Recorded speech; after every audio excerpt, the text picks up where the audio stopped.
welcome to Sugans Cookery. இன்னைக்கு நம்ம பார்க்க போறது வந்து ரேஷன் ரைஸ்ல எப்படி வந்து இட்லி சாஃப்ட்டா பஞ்சு போல பண்றது அப்படிங்கறத தான் பார்க்க போறோம். இந்த வீடியோ வந்து நிறைய பேர் ரெக்வெஸ்ட் பண்ணிருந்தீங்க. ரேஷன் ரைஸ் யூஸ் பண்ணி எப்படி பண்றது, கருப்பு உளுந்து யூஸ் பண்ணி எப்படி இட்லி சாஃப்ட்டா பண்றது அப்படின்னு சொல்லிட்டு சோ அதுக்கு தான் இந்த வீடியோ. வாங்க எப்படி செய்யறதுன்னு பார்க்கலாம். இதுதாங்க ரேஷன்ல வாங்கின புழுங்கல் அரிசி. இந்த புழுங்கல் அரிசியை பார்த்தீங்கன்னா உங்களுக்கு தெரியும், நல்லா குண்டு குண்டாக இருக்கும் ஒவ்வொரு அரிசியும்.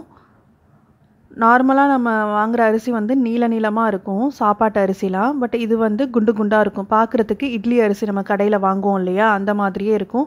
அதை வச்சு நீங்கள் தெரிஞ்சுக்கலாம். ரேஷனில் வந்து குண்டு புழுங்கல் அரிசி அப்படின்னு சொல்லி கேட்டு வாங்கிக்கோங்க. இந்த அரிசி தான் வந்து இட்லி செய்கிறதுக்கு ரொம்ப நல்லாயிருக்கும். இந்த அரிசியை வந்து நல்லா 2-3 முறை நல்லா களைஞ்சிட்டு அலசி தண்ணி ஊற்றி ஒரு 3 மணி நேரம் நல்லா ஊற வச்சுக்கோங்க.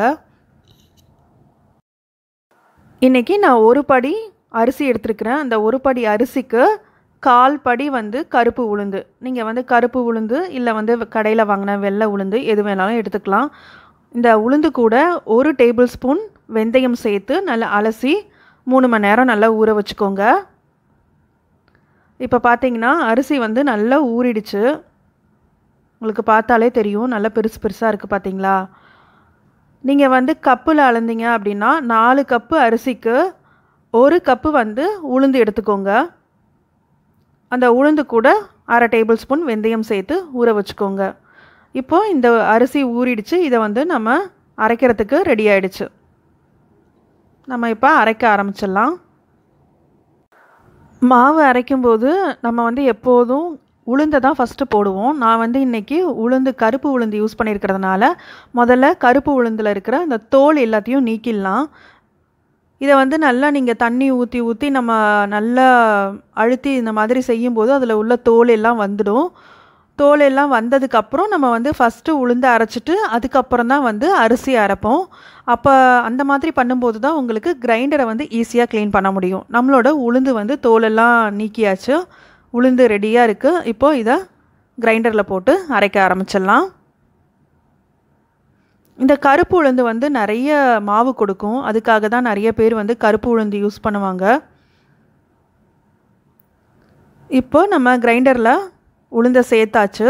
நம்ம உளுந்தை சேர்த்துட்டு ஒரே முட்டா தண்ணி ஊற்றாமல் கொஞ்சம் கொஞ்சமாக தெளித்து தேவைப்படும் போது தண்ணி ஊற்றி அரைக்கும்போது உங்களுக்கு மாவு வந்து நல்லா பூத்து நல்லா பந்து போல் இந்த மாதிரி கிடைக்கும்.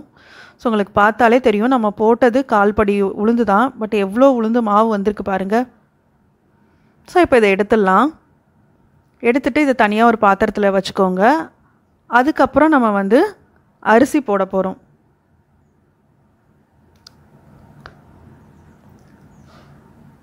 அரிசியும் அதே மாதிரி தாங்க, ரொம்ப நிறைய தண்ணி ஊற்றாமல் தேவைப்படும் போது மட்டும் கொஞ்சம் கொஞ்சமாக தண்ணி ஊற்றி அரைச்சிக்கோங்க.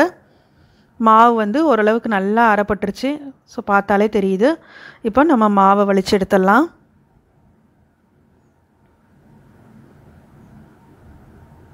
மாவு வந்து நீங்கள் வந்து ரொம்ப நைஸாக அரைக்கணும் அப்படின்னு அவசியம் இல்லை. ஓரளவுக்கு கொஞ்சம் லைட்டாக குறை குறைன்னு இருந்தால் கூட போதும், நல்லாயிருக்கும் இட்லி. இப்போ இட்லி அரிசி மாவு வந்து எடுத்தாச்சு.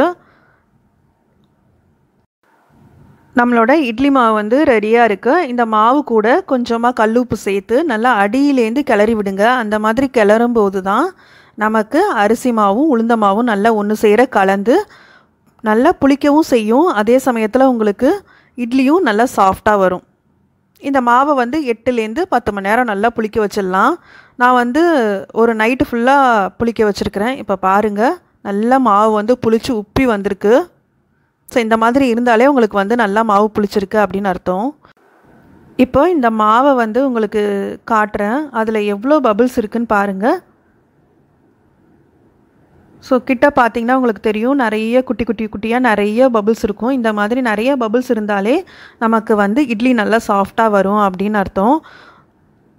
நம்ம மாவை ஒரு தடவை நம்ம இட்லி செய்கிறதுக்கு முன்னாடி கலக்குவோம் இல்லையா கரண்டி வச்சு, அந்த மாதிரி மிக்ஸ் பண்ணும்போது ரொம்ப வேகமாக மிக்ஸ் பண்ணிட்டீங்கன்னா இந்த பபிள்ஸ் எல்லாம் உடஞ்சி போயிடும். அப்போ வந்து இட்லி வந்து சாஃப்டாக இருக்காது, கொஞ்சம் ஹார்டாகிடும். அதனால இட்லிக்கு நீங்கள் மாவு கலக்கும்போது லைட்டாக இந்த மாவை வந்து கலக்கிட்டு அப்படியே எடுத்து ஊற்றுனீங்கன்னா போதும், அவ்வளோ சாஃப்டாக வருங்க.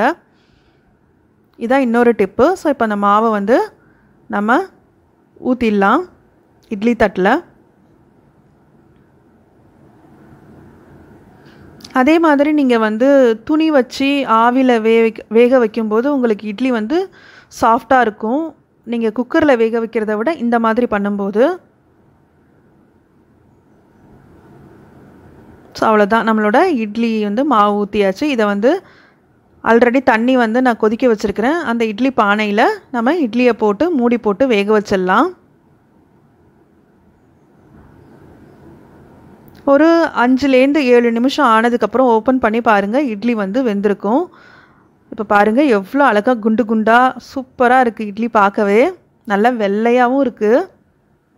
இட்லியை ஆவியிலேருந்து எடுத்ததுக்கப்புறம் உடனே நீங்கள் எடுத்தீங்கன்னா அந்த இட்லி எல்லாம் அந்த துணியிலேயே பாதி ஒட்டிக்கும். இட்லியும் ரவுண்டாக நல்லா ஷேப்பாக இருக்காது. அதை அவாய்ட் பண்ணுறதுக்கு இட்லி தட்டை எடுத்து ஒரு 10 செகண்ட்ஸ் வெயிட் பண்ணுங்கள். அதுக்கப்புறம் அந்த துணியில் கொஞ்சமாக தண்ணி தெளிச்சிட்டு அதுக்கப்புறம் நீங்கள் எடுக்கும்போது நம்மளோட இட்லி வந்து துணியில் ஒட்டவே ஒட்டாது. நல்லா ரவுண்டாக குண்டு குண்டாக உங்களுக்கு சூப்பரான இட்லி ஸ்பாஞ்ச் போல் கிடைக்கும். ஸோ இப்போ பாருங்கள் இந்த இட்லி வந்து எவ்வளோ சாஃப்டாக இருக்குன்னு. இப்போது இந்த இட்லியை நான் ஓப்பன் பண்ணி காட்டுறேன். பாருங்கள் எந்த அளவுக்கு சாஃப்டாக இருக்குன்னு. பஞ்சு போல் பார்க்கவும் நல்லா வெள்ளையாக மல்லிகைப்பூ மாதிரி இருக்குது. உங்களுக்கு பிக்கிறதே தெரியாதுங்க, அந்த அளவுக்கு ரொம்ப சாஃப்டாக வரும். நம்ம எந்த வகையான அரிசி இல்லை எந்த வகையான உளுந்து யூஸ் பண்ணாலும் சரி, நம்மளாட்டி வந்து ரொம்ப சாஃப்டா பஞ்சு போல இட்லி செய்ய முடியும். அதுக்கு நம்ம ஃபாலோ பண்ண வேண்டியது ஒரே ஒரு டிப்பு தாங்க. என்னது அப்படின்னு பாத்தீங்கன்னா, நம்ம இந்த வீடியோல 4:1, அதாவது 4 பங்கு அரிசிக்கு ஒரு பங்கு வந்து உளுந்து யூஸ் பண்ணிருக்கிறோம். இது பண்ணி உங்களுக்கு வந்து நல்ல சாஃப்டான இட்லி வரும். சப்போஸ் உங்களோட இட்லி வந்து கொஞ்சம் ஹார்டா இருக்கு, கல்லு மாதிரி இருக்கு அப்படின்னா நீங்க ஃபர்ஸ்ட் டைம் செய்யும் போது 4 பங்கு அரிசிக்கு 1 கப்பு, அதாவது 1 பங்கு வந்து உளுந்து யூஸ் பண்ணி பாருங்க. சாஃப்டா வந்துச்சுன்னா ஓகே. சப்போஸ் உங்களுக்கு கொஞ்சம் ஹார்டா இருக்கு அப்படின்னா அரிசியோட அளவை வந்து கொஞ்சம் கம்மி பண்ணிக்கோங்க. 4 பங்கு, அதாவது 4 கப்புங்கிறத 3.25 கப்பு, 3.25 கப்புக்கு 1 பங்கு உளுந்து, 1 கப்பு உளுந்து யூஸ் பண்ணி பாருங்க. கண்டிப்பா உங்களுக்கு சாஃப்டா வரும். அப்பயும் சாஃப்டா வரலையா, அப்ப 3.5 கப்பு அரிசிக்கு 1 கப்பு உளுந்து யூஸ் பண்ணி பாருங்க. சோ இந்த மாதிரி நீங்க வந்து கொஞ்சம் உங்களோட அளவை சேஞ்ச் பண்ணும்போது கண்டிப்பா வந்து இட்லி ரொம்ப சாஃப்டா வரும். சப்போஸ் நீங்க வந்து சுடுற இட்லி வந்து ரொம்ப ஓவர் சாஃப்ட் ஆயிடும் சில டைம்.